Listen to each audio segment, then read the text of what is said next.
guys, nakarating na tayo dito. Dito po kami kumukuha ng lupa. Guys, ito yung lugar.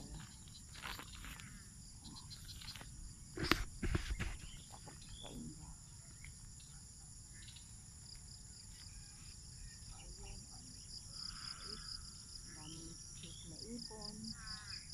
So, ang ganda dito guys. Ayun, yung mga kalabaw na maliliit. Papa, may kalabaw na maliit to? Bakit?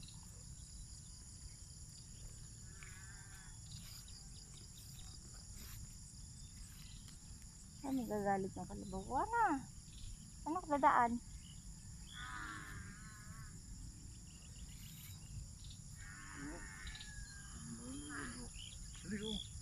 Ito sa motor. Sa motor? Bakit sa motor?